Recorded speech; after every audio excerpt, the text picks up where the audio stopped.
अज्ञानतिमिरान्धस्य ज्ञानञ्जनशलाकया चक्षुरुन्मिलितं येन तस्मै श्रीगुरुवे नमः। गुरुवे गौरचन्द्राय राधिकायस्तदालये कृष्णाय कृष्णभक्ताय तद्भक्ताय नमो नमः। वाञ्छाकल्पतरुभ्यश्च कृपासिन्धुभ्य एव च पतितानां पावनेभ्यो वैष्णवेभ्यो नमो नमः। सर्वप्रथम दीक्षा गुरु पादपद्म नित्य प्रविष्ट ओम विष्णु पादश्रोत्रक्षत श्री श्रीमशीला भक्ति वेदांत शिला नारायण गोसाई महाराज जी के चरणों में अनंत कोटि दंड प्रणाम ज्ञापन करते हुए उनसे हेतु कृपा की वांछा करता हूँ। तत्पश्चात नित्य प्रविष्ट ओम विष्णु पादश्रोत्रक्षत श्री श्रीमशीला भक्ति वेदांत शिला स्वामी महाराज जी के चरणों में अनंत कोटि दंड प्रणाम ज्ञापन करते हुए उनसे भी हेतु कृपा की वांछा करता हूँ। आप सबको मेरा प्रणाम स्वीकार हो। हरे कृष्णा। तो आज हम एक बहुत ही श्रेष्ठ स्थान पे आए हैं जो विप्रलम्ब की भूमि है, जगन्नाथपुरी श्री क्षेत्र। जब तक मूड ऑफ सेपरेशन हृदय में नहीं जागेगा, जब तक ये विप्रलम्ब भाव जीव को स्पर्श नहीं करेगा, तब तक जो प्रेम भक्ति है, जो ब्रज का रस है, उसका क्या स्वाद है, उसकी क्या मधुरिमा है, उसको उसकी मधुरिमा तक पहुंच पाना बहुत ही कठिन है। इसलिए श्रीमन चैतन्य महाप्रभु जब वो राधा जी के भावों का स्वादन करने आए, जगन्नाथपुरी में नहीं किया, कहाँ पे किया? इसी श्री क्षेत्र में किया, जो कि विप्रलम्ब स्थान की भूमि है। और उसी में भी आज हम आए हैं राधा रानी की भजन कुटी। हम अलग अलग जगहों पे जाते हैं ना, संतों की भजन कुटी। आज हम साक्षात राधा रानी की भजन कुटी पे आए हैं, जो कि श्रीमन चैतन्य महाप्रभु के लीला में गदाधर पंडित है। तो ये गदाधर पंडित जी की भजन स्थली है, जहाँ पे गदाधर पंडित जी ने रह के भजन किया है। और यहीं पे ही उनके सेवित विग्रह टोटा गोपीनाथ। तो आज हम टोटा गोपीनाथ जी की गौड़िया, हमारे आचार्य वर्गों की जो कथा है, उसको श्रवण करेंगे, किस प्रकार से यहाँ पे टोटा गोपीनाथ जी प्रकट हुए हैं। और पूरे ब्रह्मांड में जहाँ जहाँ पे भी राधा रानी के विग्रह हैं, कैसे हैं? गोरे हैं। लेकिन केवल ये स्थान है जहाँ पे राधा जी के विग्रह कैसे हैं? काले हैं। और पूरे ब्रह्मांड में कृष्ण हर जगह कहाँ पे त्रिभंग रूप में खड़े होते हैं, लेकिन यहाँ पे कृष्ण जो है पद्मासन लगा के अपने सिंहासन पे बैठे हैं। तो उसके पीछे क्या रहस्य है, उसको आज हम श्रवण करते हैं। श्रीमन चैतन्य महाप्रभु राधा जी के भावों में डूबे रहते हैं। तो एक दिन महाप्रभु करी अच्छे न शयन, कृष्ण रास लीला करे देखी लस्वपन। एक दिन श्रीमन चैतन्य महाप्रभु स्वप्न में हैं और शयन करते हुए वो क्या कर रहे हैं? शयन करते हुए उन्होंने एक स्वप्न देखा। और स्वप्न में उन्होंने क्या देखा? स्वप्न में देखा कि भगवान कृष्ण जो है बंसी बजा रहे हैं। और कहाँ पे बंसी बजा रहे हैं? बंशी वट के नीचे। और वहां पे क्या कर रहे हैं? बड़ी ही सुंदर रासलीला कर रहे हैं। तो कृष्ण जो गोपीनाथ जी हैं वो कहाँ पे प्रकट हुए हैं? गोपीनाथ जी वृंदावन में बंशी वट पे प्रकट हुए हैं। तो यहाँ पे महाप्रभु ने एक दिन स्वप्न देखा, अपने जब गंभीरा में महाप्रभु शयन कर रहे हैं, उसमें उन्होंने पूरा रासलीला के दर्शन करे। त्रिभंग सुंदर देह मुरली वदन, पीताम्बर वनमाला मदन मोहन। त्रिभंग सुंदर देह, कृष्ण का बड़ा ही सुंदर त्रिभंग रूप में वो खड़े हैं। कृष्ण त्रिभंग क्यों है? क्योंकि राधा जी का जो राधा जी के जैसे अगर आपके सर पे कोई बहुत बड़ा वजन रख दे तो हम थोड़े टेढ़े मेढ़े हो जाएंगे ना, उसको उठा नहीं पाएंगे। तो राधा जी का प्रेम इतना वजन है कि कृष्ण उसको उठा नहीं पाए, और इसलिए कैसे हो गए? वो त्रिभंग हो गए। तो त्रिभंग सुंदर देह मुरली वदन, और मुरली बजा रहे हैं। इसलिए देखना कि कृष्ण त्रिभंग केवल और केवल वृंदावन में खड़े होते हैं। कुरुक्षेत्र में त्रिभंग रूप में नहीं खड़े होते, मथुरा में त्रिभंग नहीं खड़े होते, द्वारका में भी कभी 16,108 रानियों ने कभी भी कृष्ण को त्रिभंग रूप में खड़े हुए नहीं देखा। वो केवल ब्रज की गोपियों ने, ब्रजवासियों ने ही दर्शन किया है। और मुरली बजा रहे हैं। पीताम्बर वनमाला मदन मोहन, कृष्ण ने बड़ा सुंदर पीताम्बर धारण किया हुआ है, और बड़ी ही सुंदर कृष्ण के गले में वैजयंती माला है। और मंडली बांधे गोपीगण करे न नर्तन, मध्य राधा सह नाचे ब्रजेंद्र नंदन। और पूरी मंडली बनाते हुए 100 करोड़ गोपियों के साथ में करे न नर्तन, कृष्ण जो है नृत्य कर रहे हैं। और बीच में कौन है? राधा रानी। तो राधा रानी कौन है? रास की श्रृंखला है। राधा रानी ही पूरी उस 100 करोड़ गोपियों को कृष्ण के साथ बांध के रखती है। और ब्रजेंद्र नंदन जो है वहाँ पे सब गोपियों के साथ मध्य में राधा रानी के साथ नृत्य कर रहे हैं। श्रीमन चैतन्य महाप्रभु इस स्वप्न देख रहे हैं। प्रभुर विलंब देखी गोविंद जागाइला, जागीले स्वप्न ज्ञान हैला प्रभु दुखी हैला। तो जैसे ही महाप्रभु के जो सेवक थे गोविंद, उन्होंने देखा अरे अभी तो समय हो चुका है, महाप्रभु की निद्रा भंगी नहीं हो रही है। और जब समय थोड़ा ज्यादा व्यतीत हो गया तो गोविंद ने क्या किया? महाप्रभु को उठा दिया। तो जैसे ही महाप्रभु को उठाया तो महाप्रभु जो स्वप्न देख रहे थे, एकदम से वो स्वप्न जो है वो लुप्त हो जाता है, टूट जाता है। भूमिर ऊपर वसी निज नखे भूमि लिखे, अश्रु गंगा नेत्रे बहे किछो ई न देखे। तो महाप्रभु जो है, लेकिन स्वप्न तो टूट गया है, लेकिन अभी भी उसी भाव में है। तो उनके हृदय के अंदर एक मूड ऑफ सेपरेशन जाग जाता है, विप्रलम्ब भाव। तो जब गोपियां कृष्ण से विरह में होती हैं तो उनकी कुछ ऐसी चेष्टाएं होती हैं। क्या? अपने पैर से भूमि को कदोरना, अपने हाथ से भूमि के ऊपर कुछ लिखना, दीर्घ श्वास लेना। तो इस प्रकार से जो ये विप्रलंब के जो भाव होते हैं चैतन्य महाप्रभु के अंदर प्रकटित होते हैं, और आंसू जो है गंगा की तरह उनके नेत्रों से आंसू निकलना शुरू होते हैं, जो पहले भगवान के चरणों से निकली थी गंगा, और वही महाप्रभु की लीला में उनके प्रेम गंगा उनके नेत्रों से निकल रही है।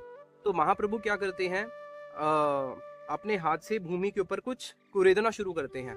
पाइलू वृंदावन नाथ पुनः हराइलू, की मोर नीलेक कृष्ण कहाँ मोही आइनू। अरे पाइनू वृंदावन नाथ पुनः हराइलू, अरे मेरे को वृंदावन नाथ कृष्ण मिल गए थे, लेकिन कैसा मेरा दुर्भाग्य है कि मुझे जैसे ही वो कृष्ण मिले और एकदम से ही मेरे हाथ से चले गए। जैसे किसी व्यक्ति को स्वप्न में एक बहुत बड़ा बहुमूल्य रत्न प्राप्त हो और एकदम सपना टूट जाए, तो अरे ये तो रत्न मुझे मिला था, कहाँ चला गया। तो उसी प्रकार से जो मुझे वृंदावन नाथ मिले थे एकदम से हराई लूं, कहाँ चले गए मेरे कृष्ण, कहाँ चले गए। की मोर नीले कृष्ण कहाँ मुई आईनू, कहाँ चले गए कृष्ण, मुझे कहाँ पे लेके आ गए। तो इस प्रकार से कृष्ण के विरह में वो भूमि को कुरेदना शुरू करते हैं। सब स्वप्न आवेशे प्रेमे प्रभुर गिर घर घर मन, भाई हईले हये जेन हराइला धन। तो महाप्रभु अभी तक उस स्वप्न के आवेश में है, और उनका जो मन है वो बार बार कृष्ण का चिंतन कर रहा है, और उसी कृष्ण का चिंतन करते करते वो बड़ा ही सुंदर एक पद बोलते हैं। क्या? शुन बांधव कृष्ण माधुरी, जार लोभे मोर मन छाड़ी लोक वेद धर्म, योगी हैया हैया भिखारी। अरे मेरे बांधव, हे गोपी दूसरी गोपियों कह रही है, अरे कृष्ण की माधुरी को तो सुन, कैसी माधुरी है। जार लोभे मोर मन, जिसके लोभ में, कृष्ण की माधुरी के लोभ में मेरे मन ने क्या किया, छाड़ी लोक वेद धर्म, जो लोक का वेद धर्म है जिससे पूरा जगत चलता है, मेरे मन ने उस वेद और धर्म को ही त्याग दिया। जो गोपियां हैं वो आर्य कुल में उनका जन्म हुआ है, और उनके लिए, जो स्त्री के लिए, कौन सी स्त्री के लिए, एक पतिव्रता स्त्री के लिए सबसे जो दुष्कर है जिसको त्यागना, वो होता है उसका अपना पतिव्रता धर्म। तो गोपियों ने क्या किया, लोक का जो वेद धर्म है उसको भी त्याग दिया गोपियों ने। किस लिए?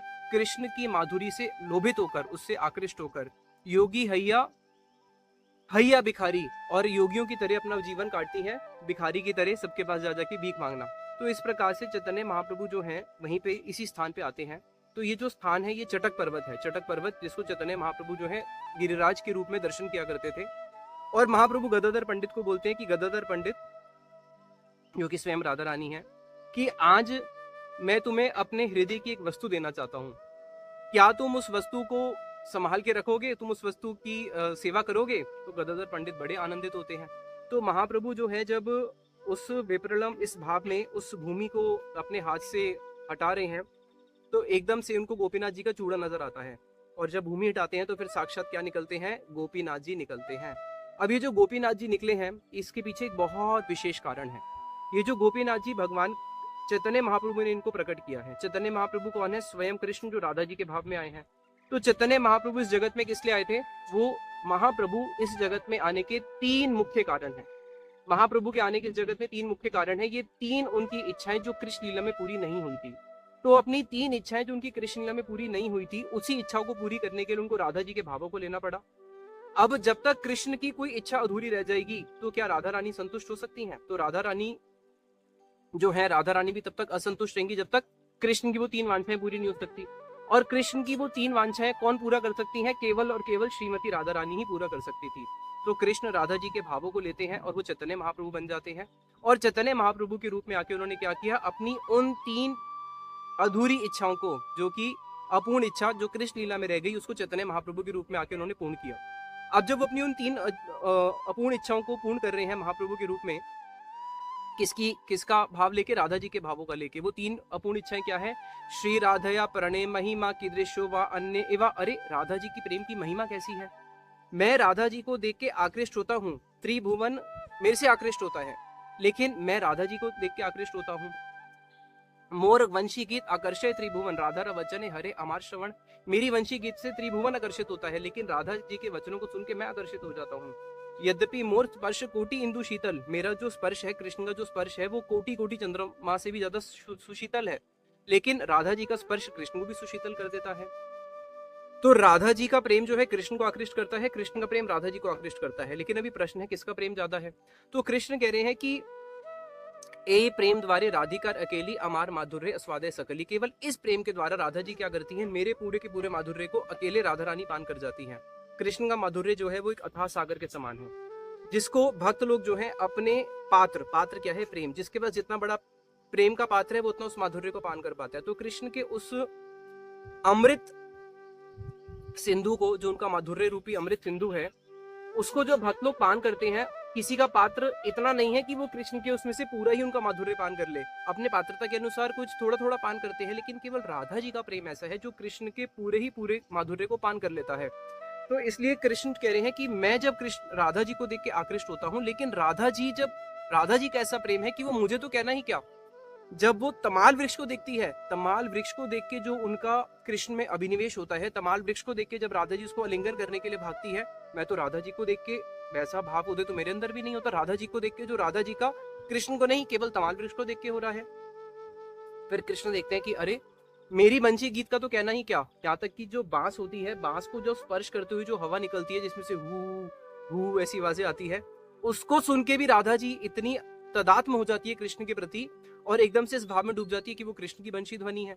और फिर मेरी वंशी गीत का तो कहना ही क्या, जब वो कृष्ण राधा जी के कानों में जाएंगी, तो वहां पे जब वो श्याम सुंदर मेघ को देखती है, एक नव मेघ को, कृष्ण को नहीं, केवल एक श्याम मेघ को देख के, श्याम सुंदर कृष्ण नहीं, केवल कृष्ण का जो रंग है जो एक नव मेघ के समान है, केवल एक नव मेघ को देख के राधा जी जो है कृष्ण के उसमें इतनी तदात्म हो जाती हैं, जो कृष्ण राधा जी को देख के भी इतना नहीं हो पाते। तो वहां पे कृष्ण के मन में इच्छा जागी कि राधा जी का प्रेम कैसा है, मुझे इस प्रेम का स्वादन करना है। और जब तक उनको राधा जी का प्रेम नहीं मिलेगा तब तक वो उस प्रेम की महिमा नहीं जान सकते। तो ये पहला कारण था, श्री राधा प्रणय महिमा, राधा जी की प्रेम की महिमा को जानना। फिर श्री राधा प्रणय महिमा की दृश्यवा स्वाध्वो येन अद्भुत मधुरिमा की दृश्यवा मदिया। और राधा जी उस प्रेम से करती क्या है, उस प्रेम से वो कृष्ण के माधुर्य का पान करती हैं। अब कृष्ण मधुर है, लेकिन कृष्ण कितने मधुर है कृष्ण को भी नहीं पता। वो किसको पता है, वो केवल गोपियों को पता है। कृष्ण की मधुरिमा द्वारका में प्रकाशित होती है, लेकिन द्वारका से भी ज्यादा कृष्ण की मधुरिमा ब्रजवासी दर्शन करते हैं। ब्रजवासियों के अंदर जो सखा है, जो सखा जिस रूप से कृष्ण की मधुरिमा का पान करते हैं, उससे ज्यादा यशोदा करती हैं। यशोदा जी के सामने जो कृष्ण का माधुर्य प्रकाश होता है, उससे भी ज्यादा प्रकाश होता है गोपियों के आगे। गोपियां जिस प्रकार से कृष्ण के माधुर्य का दर्शन करती हैं, उससे भी ज्यादा करती है चंद्रावली, और उससे भी ज्यादा करती है श्रीमती राधा रानी।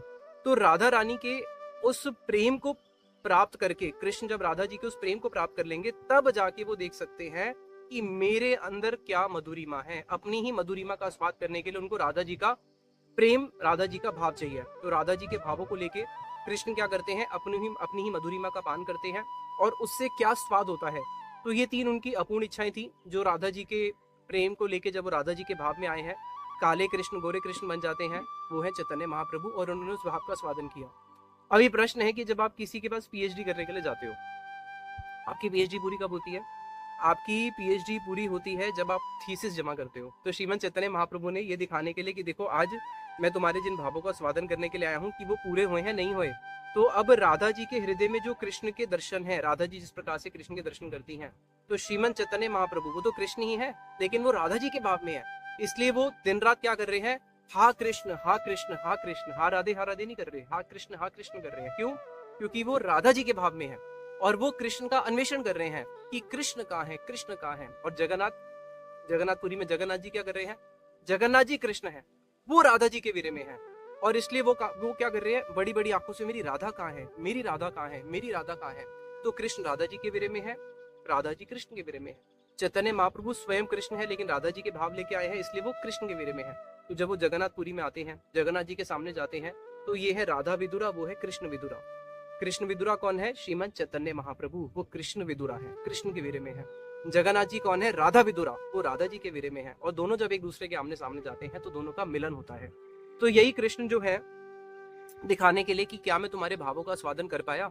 तो अपने हृदय में जिन्होंने जिस कृष्ण की मधुरिमा के दर्शन करे, जो विग्रह प्रकट होते हैं, भक्त के हृदय में भगवान जिस रूप में दर्शन देते हैं, वही उनके सामने उनके इष्ट श्री विग्रह के रूप में आते हैं। तो यहाँ पे श्रीमंत चैतन्य महाप्रभु ने अपने हृदय में जिन गोपीनाथ जी के दर्शन करे, वही गोपीनाथ जी जो है उन्होंने फिर भाव प्रकट करे। यानी कि मानो अपनी थीसिस, अपनी पीएचडी पूरी करने के लिए अपनी थीसिस जमा कराते हैं। तो उन्होंने क्या किया, गोपीनाथ जी को, गदाधर पंडित को दिया कि देखो ये मेरे को दर्शन हुआ है हृदय में। और उन्होंने उसको एक्सेप्ट किया। जो श्री विग्रह होते हैं, हमारे गुरुदेव बोलते थे कि जो श्री विग्रह होते हैं, पत्थर से श्री विग्रह नहीं निकलते, पत्थर से श्री विग्रह नहीं बनते, पत्थर के अंदर श्री विग्रह ऑलरेडी है। भक्त क्या करता है, उसको वहां से मैनिफेस्ट करता है, उसको बाहर निकालता है। गोपीनाथ जी ऑलरेडी थे, चैतन्य महाप्रभु ने क्या किया, बालू उठा के उसको बाहर निकाला। तो श्री विग्रह जो है वो प्रकटित होते हैं, वो कभी बनाए नहीं जाते, श्री विग्रह हमेशा प्रकट किए जाते हैं। तो यहाँ पे गोपीनाथ जी को जब उन्होंने प्रकट किया श्रीमन चैतन्य महाप्रभु ने, तो यहीं पे ही श्रीमन चैतन्य महाप्रभु गदाधर पंडित जी से रोज भागवत सुनते थे। और गदाधर पंडित से सुंदर भागवत और कौन सुना सकता है, क्योंकि वो तो साक्षात श्रीमती राधा रानी है।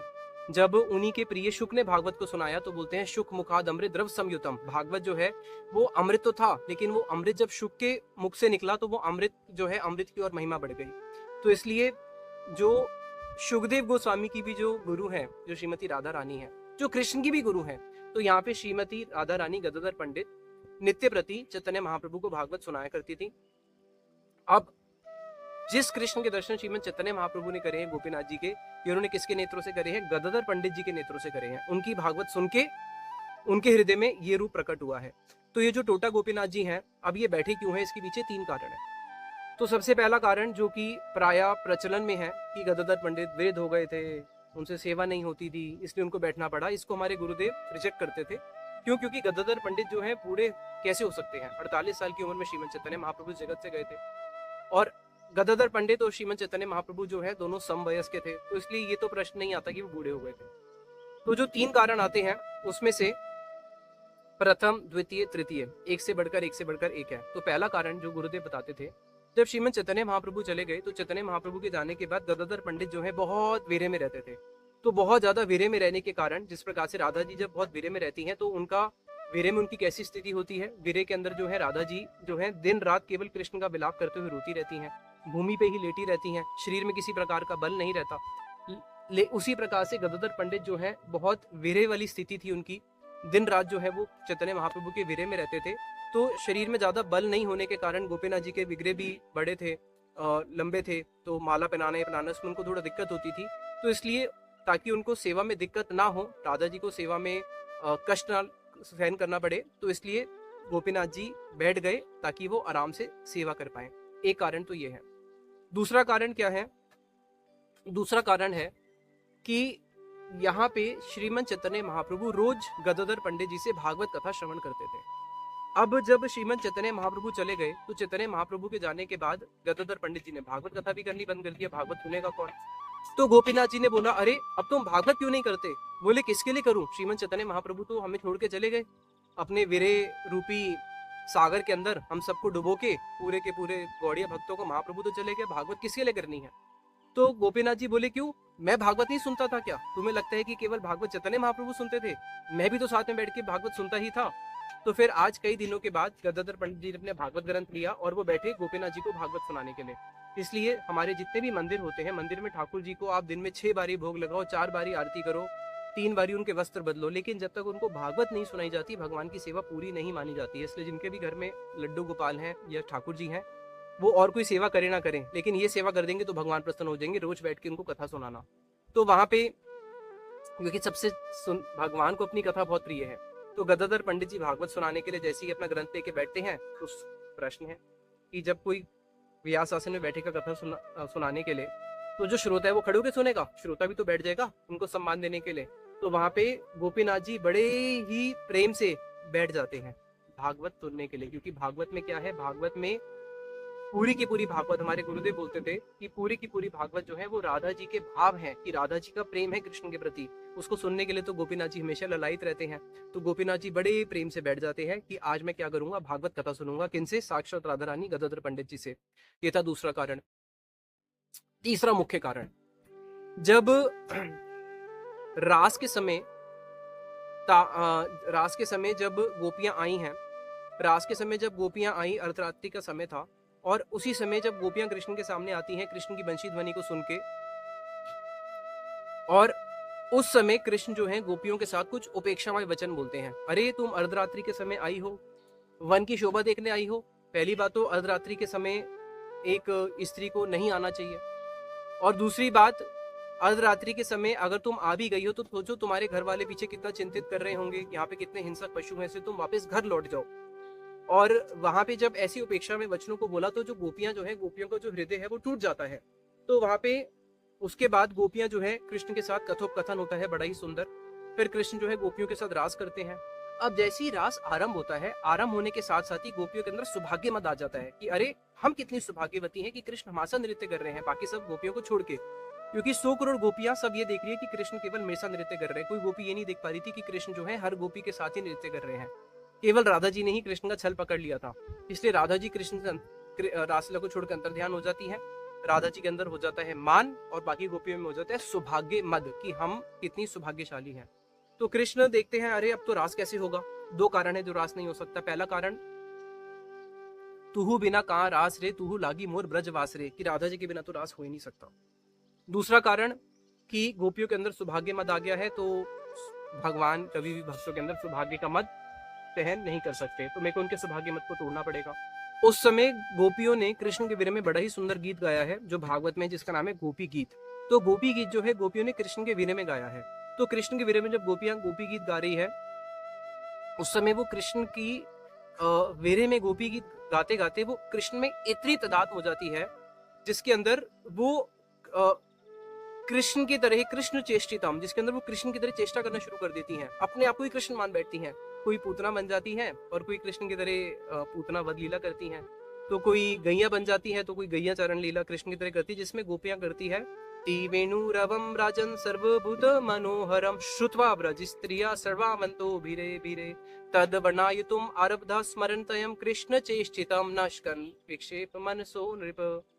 जिसमें गोपियां क्या करती हैं, कृष्ण में इतनी तादाद हो जाती हैं, तद वर्णायुतुम आरब्धा स्मरणतयम कृष्ण चेष्टितम, जिसके अंदर वो जो कृष्ण का वर्णन करना शुरू करती हैं, वर्णन करते करते कृष्ण की तरह ही चेष्टा करना शुरू कर जाती हैं और अपने आप को ही कृष्ण मानने बैठ जाती हैं। तो वो कृष्ण के भाव में इतना तादाद हो जाती हैं और उनके वीरे को सुन के, उनके वीरे में गीत को सुन के कृष्ण जो है तासाम आविर्भूत शोरी, साक्षात मनमत मनमता, कृष्ण जो है गोपियों के सामने प्रकटित होते हैं। कैसे? अपने पिताम्बर धर शोरी, अपने पिताम्बर को धर ऐसे पकड़ते हुए और दोनों हाथों को जोड़ते हुए अपराधी की भांति उन गोपियों के मंडल में प्रवेश करते हैं। तो कृष्ण जब अपराधी की भांति गोपी के मंडल में प्रवेश किया अपने पिताम्बर को ऐसे हाथ जोड़ के, तो वहां पे सब गोपियों ने अपनी अपनी अपनी चुनरी को, अपनी ओढ़नी को निकाला और एक बहुत सुंदर सा आसन बना दिया और उस आसन ने बोला कृष्ण यहाँ पे बैठो। तो कृष्ण उस पे बैठते हैं कैसे? अपराधी की भांति। क्यों? क्या अपराध किया कि अर्धरात्रि के समय गोपियों को मैंने वचन दिया था कि तुम्हारे साथ रास करूंगा। उनको रास में बुलाया, बुलाने के बाद पहले उनको उपेक्षामय वचनों से उनकी उपेक्षा करी, फिर रास आराम होते ही फिर मैं उनको अपने विरह के अंदर डुबो के फिर मैं चला गया। तो इसलिए कृष्ण जो है वहां पे गोपियों के सामने बैठ जाते हैं और गोपियां कृष्ण से 3 प्रश्न पूछती हैं। इस जगत में प्रेम करने वाले, एक वो होता है जिसने जिसके साथ जितना प्रेम किया है वो उसके साथ उतना ही प्रेम करता है। दूसरे कैटेगरी के लोग वो होते हैं जिसके साथ आप कितना भी प्रेम करो, कितना भी प्रेम करो, लेकिन वो कभी भी आपके साथ प्रेम करते ही नहीं है, अकृतज्ञ। और तीसरे वो होते हैं जिसके साथ आप प्रेम करो या ना करो वो तब भी तुम्हारे साथ प्रेम करेंगे, जैसे गुरुजन। तो इन तीनों में से तुम कौन सी श्रेणी में आते हो? पहले वाली में तो तुम आते नहीं हो, क्योंकि जिसके साथ हम जितना प्रेम करें वो उसके साथ रेसिप्रोकेट करें वो तो हमने तुम्हारे अंदर देखा ही नहीं। हम सब कुछ अपने पति सुल्तान भाई भ्रातिर बांधवान हम सबको छोड़ के आई और आप हमें छोड़ के चले गए, उस कैटेगरी में तुम आते नहीं। दूसरी कैटेगरी में कि जिसके अंदर कोई किसी का कितना भी प्रेम करे और वो अकृतज्ञ हो जाए, कभी उसका रेसिप्रोकेट ही ना करे, वैसे भी हमें तुम नहीं नजर आते, क्योंकि कई बारी तो तुम गोपियों के प्रति, राधा जी के प्रति विशेष गोपियों के प्रति आकृष्ट भी होते हो, तो उस कैटेगरी में भी हम तुम्हें नहीं ले सकती। और तीसरी वाले में तो तुम हो ही नहीं, कि कोई किसी को प्रेम ना भी करे तब भी वो उतना प्रेम करे, वो तो गुरुजन माता पिता हो सकते हैं, उसमें तो हम तुम्हें, वैसे तो हमें तुम्हारा प्रेम वैसा भी नहीं दिखता। तो हम तो तुम्हें तीनों श्रेणी में नहीं दिख रही, तुम कौन सी श्रेणी में हो? तो कृष्ण ने इसका बड़ा ही सुंदर उत्तर दिया था। तो इसका कृष्ण ने बड़ा ही सुंदर उत्तर दिया था, जो नीचे डिस्क्रिप्शन में बंशीवट की जो कथा है उसमें आप सुन लेना डाली है। तो वहां पे कृष्ण जो है उनके सामने अपराधियों की तरह उनकी अंग वस्त्र जो है गोपियों के ऊपर बैठे थे। तो उसी भाव से यहाँ पे गोपीनाथ जी बैठे हुए हैं, जिसके अंदर वो गोपियों के सामने उस मंडली में प्रवेश हुए हैं, उस रास मंडली में, इसलिए है गोपीनाथ। और राधा जी यहाँ पे काली क्यों है? क्योंकि वो कृष्ण की चेष्टा करते करते, ललित विशाखा जी भी यहाँ पे काली है। क्यों? क्योंकि वो कृष्ण की चेष्टा करते करते अपने आप को ही कृष्ण मान के कृष्ण के भाव में डूब गई थी, इसलिए वो काली है। तो ये यहाँ पे हमारे गोपीनाथ जी हैं और यहाँ पे बहुत ही मधुर मधुर लीलाएं हुई हैं। गदाधर पंडित, जब चतुर्मास का समय होता था तो चतुर्मास में बहुत सारे गौड़ भक्त से, गौड़ देश से महाप्रभु के भक्त आते थे पद यात्रा करते हुए, और 4 महीने रथ यात्रा से लेके पूरा 4 महीने यहीं पे ही रहते थे और चतुर्मास के बाद सब वापस जाते थे।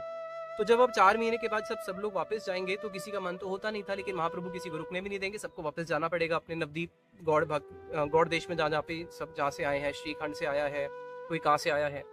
तो वहां पे गदाधर पंडित जी ने देखा मेरे को तो वापस नहीं जाना, मैं क्या करूं, मैं क्षेत्र संन्यास ले लेता हूँ। तो गदाधर पंडित जी ने उस चतुर्मास में क्षेत्र संन्यास ले लिया। अब जब सब महाप्रभु सब भक्तों को बोल रहे तुम्हें वापस जाना पड़ेगा, तो गदाधर पंडित बोलते हैं अरे मैंने तो क्षेत्र संन्यास ले लिया, मैं तो वापस नहीं जा सकता।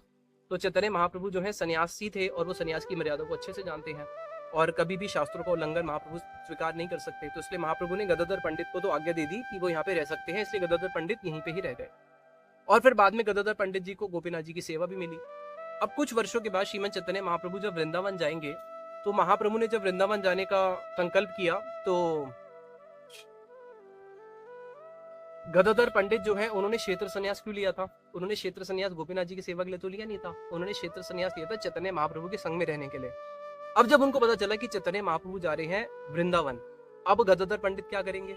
धर्म संकट कि वृंदावन जाऊं चैतन्य महाप्रभु के साथ या अपने क्षेत्र संन्यास का पालन करूं। पंडित कहे जहां तुम्ही से ही नीलांचल, क्षेत्र संन्यास मोर जाहू रसातल। तो वहां पे जब श्रीमंत चैतन्य महाप्रभु चलने लगे तो उनके पीछे पीछे गदाधर पंडित भी चलने लगे। महाप्रभु ने बोला अरे गदाधर, तुमने तो क्षेत्र संन्यास लिया है, तुम कैसे नीलांचल के बाहर जा सकते हो? क्षेत्र संन्यास मतलब होता है क्षेत्र को छोड़ के नहीं जाना। तो वहां पे बोलते हैं, पंडित कहते हैं अरे जहाँ पे तुम हो वही तो नीलांचल है, जहाँ पे आप हो वही मेरे लिए जगन्नाथपुरी है, क्योंकि वो जगन्नाथ जी तो सिंहासन में बैठे हैं वो, और आप हो चल जगन्नाथ, वो है अचल जगन्नाथ। तो जहाँ पे आप चल रहे हो आप ही जगन्नाथ हो, जय गौर सही कृष्ण सही जगन्नाथ। तो मेरे तो आप ही जगन्नाथ हो, जहाँ पे जगन्नाथ है वही नीलांचल है। और रही क्षेत्र संन्यास की बारी, तो मेरा क्षेत्र संन्यास तो जाए रसातल में, मुझे उससे लेना देना नहीं है। तो यहाँ पे गदाधर पंडित ने एक बहुत बड़ी शिक्षा दी है, उसको भी हम आगे श्रवण करेंगे।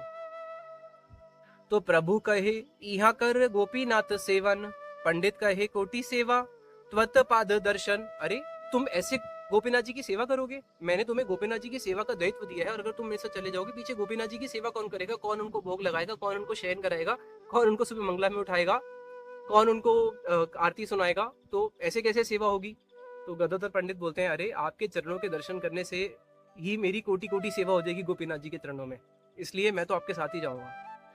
प्रभु कहे सेवा छाड़ी आमाए लागे दोष, यहाँ रही सेवा कर आमार संतोष। अगर तुम गोपीनाथ जी की सेवा छोड़ दोगे और मेरे साथ वृंदावन जाओगे तो मेरे को तो दोष लगेगा कि तुम मेरे साथ वृंदावन जा रहे हो, और मैं वृंदावन जा रहा था इसलिए तुम आए, तो मेरे को तो गोपीनाथ जी की सेवा जो तुमने छोड़ी है दोष तो मुझे लगेगा, और इसमें गोपीनाथ जी का भी असंतोष है, मेरा भी असंतोष है, इसलिए तुम यहीं पे रह के सेवा करो, उसमें मेरा भी संतोष है और गोपीनाथ जी का भी संतोष है। तो वहां पे गदाधर पंडित कहते हैं, पंडित कहे सब दोष अमार ऊपर, आपको कोई दोष नहीं लगेगा, सारा दोष तो मेरे ऊपर है, मैं अपने ऊपर ले लूंगा। तो माँ संगे ना जा ईबा जाइबा एक शबर, मैं तुम्हारे साथ नहीं जाऊंगा, मैं अपना अकेले ही जाऊंगा, और मैं तो सची माता से मिलने जा रहा हूँ। आप वृंदावन जा रहे हो, मैं तो सची माता से मिलने जा रहा हूँ, तो आपको क्यों दोष लगेगा? आप जाओ अपना वृंदावन, मैं आपके साथ जा ही नहीं रहा। तो वहां पे जो है चैतन्य महाप्रभु जो है आगे अपना चलना शुरू करते हैं, गदाधर पंडित पीछे पीछे चल रहे हैं, महाप्रभु के साथ उनके और भी परिकर हैं, और गदाधर पंडित जो है कुछ दूरी पे चल रहे हैं, ये दिखाने के लिए कि मैं आपके साथ वृंदावन नहीं जा रहा, लेकिन जहाँ वही रहा हूँ, ताकि महाप्रभु को दोष ना लगे, दोष मेरे ऊपर आए, ऐसा करने के लिए वो चल रहे हैं। करते करते भुवनेश्वर पहुंचे, जो कि श्री क्षेत्र की सीमा है। भुवनेश्वर को क्रॉस करते ही क्षेत्र संन्यास टूट जाएगा, तो भुवनेश्वर क्रॉस करके कटक पहुंच गए। अब जैसे ही कटक पहुंचे, तो कटक में पहुंचने के साथ साथ ही वहां पे बड़ी महानदी है, महानदी को पार करके आगे प्रवेश करेंगे, तो वहीं पे ही मानो कि वो बिल्कुल एक श्री क्षेत्र की एक अंतिम सीमा पड़ती है। तो जैसे ही वहां पे पहुंचे तो श्रीमंत चैतन्य महाप्रभु ने बोला, पंडित तेरा गौरांग प्रेम भूजा न ना जाए। अरे गौरांग महाप्रभु का जो प्रेम है गदाधर पंडित के हृदय में, उसको कौन समझ सकता है? प्रतिज्ञा श्री कृष्ण सेवा छाड़ी ला तृण प्राय, जिन्होंने इतनी बड़ी प्रतिज्ञा कि मैं क्षेत्र संन्यास की प्रतिज्ञा को और गोपीनाथ जी की सेवा, ये दो उनकी प्रतिज्ञा थी, अपने दोनों प्रतिज्ञा को उन्होंने तिनके के समान त्याग दिया, इतनी बड़ी प्रतिज्ञा। और राधा जी क्या कभी कृष्ण की सेवा को छोड़ सकती है? आप सोचो, राधा जी जो है जब वो कृष्ण के वीरे में होती हैं, उनको कृष्ण के वीरे में जब राधा जी को चंदन का लेप लगाया जाता है, वो चंदन का लेप भी जो है एक क्षण के अंदर राख बन के जल जाता है। और वही राधा रानी जब कृष्ण के दर्शन करने के लिए, ज्येष्ठ का समय होता है, तपता सूर्य है, और गोवर्धन की जो तलहटियां हैं, गोवर्धन के शिखर के ऊपर एक मणिमय एक प्रकोष्ठ है, जहाँ पे जब सूर्य की किरण पड़ती है वो तप रहा होता है अग्नि के समान, राधा जी वहां पे खड़े होकर कृष्ण के दर्शन कर रही होती है और उसको वो शीतलता प्रदान कर रहा होता है। तो राधा जी कभी भी कृष्ण के सेवा त्याग नहीं सकती, लेकिन यहाँ पे उन्होंने गदर पंडित ने क्या शिक्षा दी है हम आगे अभी श्रवण करेंगे, जिसमें उन्होंने क्या किया, उनके हृदय में कैसा महाप्रभु का प्रेम है, जिसमें उन्होंने अपनी प्रतिज्ञा को एक तृण मात्र में ही क्या किया, तृण के समान त्याग दिया।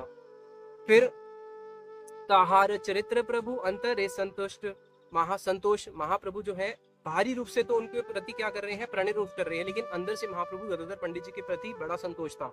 ताहार हाथे धरी करे कहे करी प्रणय एरोष, महाप्रभु ने गदाधर पंडित जी का हाथ अपने हाथों में लिया और हाथ में लेके उनके प्रति थोड़ा सा प्रणय रोष किया, बाहर से, लेकिन अंदर से महाप्रभु संतोष है। और उनको बोलते हैं गदाधर पंडित को, प्रतिज्ञा सेवा छाड़ी बे ए तो मार उद्देश्य, तुम्हारा उद्देश्य यही था, क्षेत्र संन्यास की प्रतिज्ञा छोड़नी थी छोड़ दी, सेवा छोड़नी थी छोड़ दी, तुम्हारा उद्देश्य पूरा हो गया, तुम अब सीमा पे आ चुके हो, अंतिम सीमा पे खटक पहुंच चुके हो।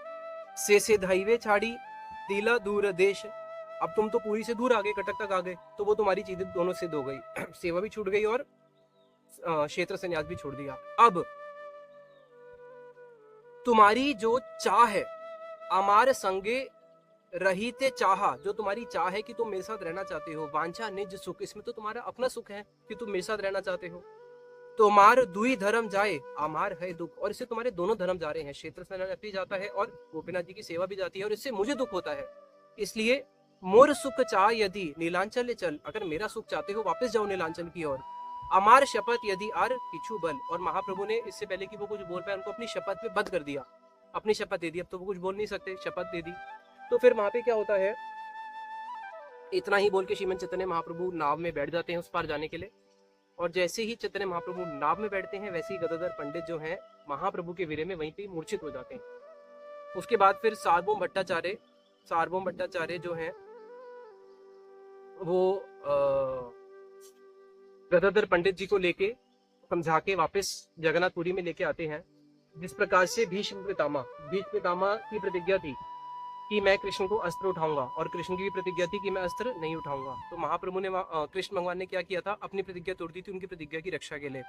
तो उसी प्रकार से यहाँ पे क्या किया, श्रीमंत चैतन्य महाप्रभु ने गदाधर पंडित का वीर्य सहन किया। श्रीमंत चैतन्य महाप्रभु के साथ अगर गदाधर पंडित जाते तो महाप्रभु को तो आनंद आता, लेकिन महाप्रभु ने गदाधर पंडित का वीर्य सहन किया, किसके लिए, इनकी प्रतिज्ञा की रक्षा करने के लिए, कि इनकी प्रतिज्ञा की रक्षा हो जाए कि ये क्षेत्र संन्यास ना छूटे और गोपीनाथ जी की सेवा ना छूटे।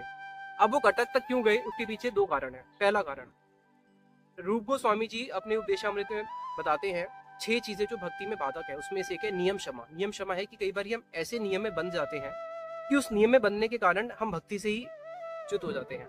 तो जो भी नियम है वो नियम हमें भक्ति में दृढ़ करने के लिए है, भक्ति को पुष्ट करने के लिए है, लेकिन जहाँ पे नियम ही भक्ति में बाधा बन जाए तो वहां पे उस नियम को त्याग देना चाहिए। पहली शिक्षा ये जो गदाधर पंडित जी ने दी। दूसरी शिक्षा, जब महाप्रभु ने गदाधर पंडित को वापस भेजा, शिक्षा दी कि हाँ इसको लूजली नहीं लेना, नियम को लूजली नहीं लेना, कि कोई व्यक्ति सोचे अरे मैं तो कभी भी नियम को त्याग दिया, नहीं। महाप्रभु ने शिक्षा दी कि जो शास्त्र है, शास्त्रों के जो नियम है वो हमारे लिए भक्ति में बहुत इंपॉर्टेंट है, गुरु वर्ग के जो नियम है, तो हमें अपने नियम को कभी भी उच्छृंखल नहीं होना है। अगर हम शास्त्रों की वाणी को छोड़ देंगे तो हम उच्छृंखल हो जाएंगे। तो दोनों चीजों की शिक्षा दी कि कभी हमें उच्छृंखल नहीं होना और कभी हमें नियम में इतना भी नहीं बंधना कि हमारे लिए नियम ऊपर हो जाए और भक्ति नीचे हो जाए। भक्ति ही सेवा ऊपर रहेगी, नियम हमेशा नीचे रहेंगे। तो इस प्रकार से गदाधर पंडित जी की यहाँ पे बड़ी सुंदर लीला हुई है। और यहीं पे एक बारी गदाधर पंडित जी ने श्रीमद चैतन्य महाप्रभु को बोला, गदाधर पंडित ने चैतन्य महाप्रभु को बोला कि जो मेरे मंत्र हैं, मंत्रों के इष्ट का स्फुरण नहीं हो रहा है, स्फुरित नहीं हो रहे, क्योंकि जब भी मंत्र करे जाते हैं तो मंत्रों के इष्ट होते हैं जो सामने स्फुरित होते हैं। तो गदाधर पंडित जी को वो जो स्फूर्ति थी वो बंद हो गई। तो उन्होंने चैतन्य महाप्रभु से पूछा उसके पीछे कारण क्या है। तो श्रीमद चैतन्य महाप्रभु ने सीधा पूछा, क्या तुमने अपने मंत्र किसी को बताए थे? तो गदाधर पंडित ने बोला, हाँ मैंने अपने मंत्र जो है किसी के साथ उसकी आलोचना कर ली थी। तो महाप्रभु ने बोला कि जो गुरु जी के द्वारा जो मंत्र दिए होते हैं बड़े गोपनीय होते हैं, उसको कभी भी किसी के सामने व्यक्त नहीं करना चाहिए। 4 चीजें हरिभक्ति विलास में बताया जिसको हमेशा गुप्त रखना चाहिए। सबसे पहले तो अपना गुरु का नाम। कभी कोई आपसे आपके गुरु का नाम पूछे और दिख रहा है कि उसमें इतनी श्रद्धा नहीं है या कैजुअली पूछ रहा है, तो उसके सामने गुरु का नाम कभी नहीं लेना चाहिए। और अगर कोई हम्बली भी पूछे श्रद्धा पूर्वक, तो नाम भी कैसे लेना चाहिए? नित्य लीला प्रविष्ट ओम विष्णु पाद स्तोत्र शत श्री श्रीमद शील भक्ति वेदांत शील नारायण गोस्वामी महाराज, ऐसे पूरा सम्मान पूर्वक उनका नाम लेना चाहिए। तो हमारे गुरुदेव तो ये तक बोलते थे कि अगर तुमसे कभी कोई गुरुदेव का नाम पूछे आउट ऑफ एरोगेंस या फिर out of just for inquiry, जिसके अंदर दिख रहा है कि कोई भक्ति की श्रद्धा नहीं है, तो उसको सीधा बोला करो कि तुमने पूर्व जन्म में कौन सी ऐसी तपस्या करी है, या पूर्व जन्म में तुमने ऐसी कौन सी सुकृति अर्जित करी है, या इस जन्म में तुमने ऐसी कौन सी सुकृति अर्जित करी है जो तुम मेरे गुरुदेव का नाम भी सुनने के अधिकारी हो। तो इस प्रकार से जो है गुरु का नाम कभी भी नहीं लेना चाहिए। अपने इष्ट देव का नाम सबके सामने नहीं लेना चाहिए। अपने मंत्र और अपनी माला, इसलिए हम हमेशा माला झोली में रखते हैं, माला को भी व्यक्त नहीं करना चाहिए। तो अब क्या करें? तो फिर श्रीमद चैतन्य महाप्रभु ने बोला कि वापस से तुम्हें गुरु मंत्र लेना पड़ेगा। तो उन्होंने चैतन्य महाप्रभु को बोला कि आप ही सुना दो। बोले नहीं, पुंडरीक विद्यानिधि जो तुम्हारे गुरु हैं उन्हीं से ही उस मंत्र को तुम्हें दोबारा श्रवण करना पड़ेगा। शिक्षा गुरु जीवन में अनेक हो सकते हैं, मंत्र गुरु एक ही होता है। फिर जब पुंडरीक विद्यानिधि जी वापस यहाँ पे जगन्नाथपुरी आए थे चतुर्मास में, तब गदाधर पंडित जी ने उनसे दोबारा से मंत्र सुने थे और इस प्रकार से उनके फिर उन्होंने शिक्षा दी कि कभी भी हमें अपना मंत्र या कभी भी अपनी रियलाइजेशन किसी के साथ पब्लिकली शेयर नहीं करनी चाहिए। ये जो स्थान है ये हमारे गौड़िया भक्तों का बहुत ही प्रिय स्थान है, टोटा गोपीनाथ, जिसमें हमारे भक्ति विनोद ठाकुर जी ने एक बड़ा ही सुंदर हमारा गोपीनाथ जी से कैसा संबंध है, एक संबंध का कीर्तन भी लिखा है। गोपीनाथ मम निवेदन सुनो, विषय दुर्जन सदा काम मेरत, पिछू ना ही मोर गुण। हे गोपीनाथ, जब हम गोपीनाथ जी के पास आते हैं कैसे आते हैं? पूरा शरणागत होके। कैसे? हे गोपीनाथ मोर निवेदन सुनो, मेरी आपसे एक निवेदन है, क्या प्रार्थना है, क्या सुनो। विषय दुर्जन, कि मैं विषय व्यक्ति हूँ, दुर्जन हूँ, सदा कामरत, और मैं तो हमेशा ही काम में डूबा रहता हूँ। किछु नहीं मोर गुण, मेरे अंदर कोई गुण नहीं हो। फिर आई क्यों हो मेरे पास? हमारा भरोसा तुम्ही, तुम्हारे चरण लईनु शरण, तुम्हार किंकर आमी। प्रभु मेरा लेकिन भरोसा आप ही हो, आपके चरणों में ही आश्रय ग्रहण करता हूँ और मैं आपका किंकर हूँ, आपका दास हूँ, इसलिए आपके पास आया हूँ। तो बड़ा ही सुंदर कीर्तन है ये गोपीनाथ मम निवेदन सुनो। तो इस स्थान से हम प्रार्थना करते हैं जहाँ पे श्रीमन गदाधर पंडित जी ने गोपीनाथ जी की सेवा करी है।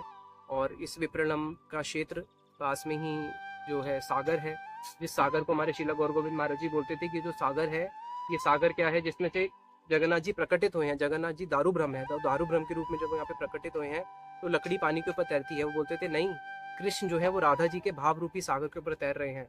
तो ये विप्रलम क्षेत्र है।